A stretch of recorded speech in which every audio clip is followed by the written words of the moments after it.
সবাইকে আসসালামু আলাইকুম। আমি ডাক্তার শাহিনুর রহমান বলছি বাংলাদেশ থেকে। তো আজকে খুবই চাঞ্চল্যকর এবং খুবই দুঃখজনক খবর, বিশেষ করে এটি ভারতের জন্য। তো পুরো খবরটি শুনবেন, তাহলে বুঝতে পারবেন। তো যুক্তরাষ্ট্রের পক্ষ থেকে ভারতের বিরুদ্ধে একটি গুরুতর অভিযোগ করা হয়েছে। তো কি এই অভিযোগের ফলে এই যে ভারত এবং যে যুক্তরাষ্ট্র, এই দুই দেশের মধ্যে কিন্তু সম্পর্ক আরও খারাপের দিকে যাচ্ছে। আপনারা জানেন যে যারা প্রতিদিন খবর শুনছেন তারা কিন্তু জানেন ইতিমধ্যে কিন্তু ট্রাম্প এবং ভারতের মোদি এদের মধ্যে কিন্তু বাকযুদ্ধ চলছে। তো ট্রাম্প বরাবরই অভিযোগ করছে যে হচ্ছে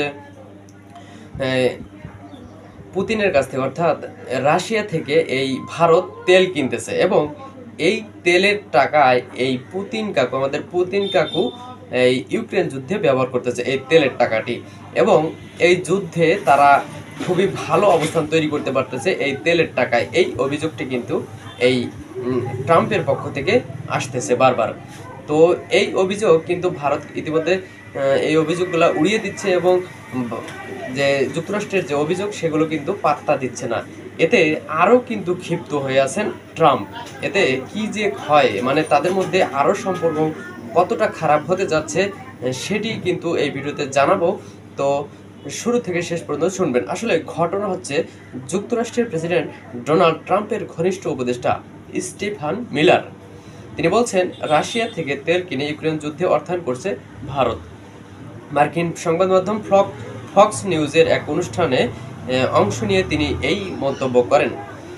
তো দিল্লি মস্কো বাণিজ্য বন্ধে যুক্তরাষ্ট্রের চাপের মধ্যে এই মন্তব্য এলো। সংশ্লিষ্টরা বলছেন, ইন্দো প্যাসিফিক অঞ্চলে যুক্তরাষ্ট্রের গুরুত্বপূর্ণ মিত্র ভারতের বিরুদ্ধে ট্রাম্প প্রশাসনের পক্ষ থেকে এটি এখন পর্যন্ত তোলা সবচেয়ে বড় অভিযোগ।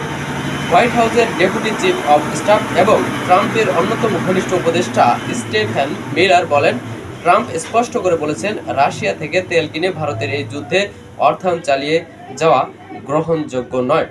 মার্কিন এই কর্মকর্তা বলেন, লোকজন শুনে অবাক হয়ে যাবে যে রাশিয়ার তেল কেনার দিক থেকে ভারত প্রায় চীনের সমকক্ষ। এটা অবিশ্বাস্য তথ্য।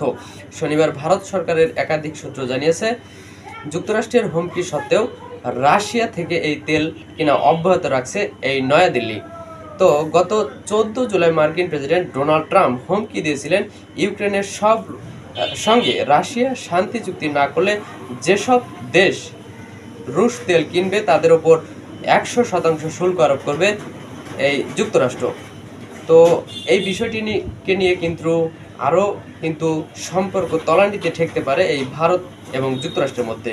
তো আসলে দেখার বিষয় এখন এদের সম্পর্ক কত দূরে, মানে কত তলানিতে ঠেকে এই যে অভিযোগের ফলে, এবং এই যে বাকযুদ্ধ চলছে বর্তমানে এই তেল কিনে নিয়ে যে বিবাদে জড়িয়েছে, এটা নিয়ে যে পরবর্তীতে আপনাদের জানাবো আসলে পরিস্থিতি কোন দিকে যাচ্ছে। তো এই হচ্ছে আজকের সর্বশেষ আপডেট যে ভারত যুক্তরাষ্ট্রের। তো দেখা হচ্ছে পরবর্তী কোনো ভিডিওতে। সে পর্যন্ত ভালো থাকুন। সবাইকে আবারও আসসালামু আলাইকুম ওয়া রাহমাতুল্লাহি ওয়া বারাকাতুহু।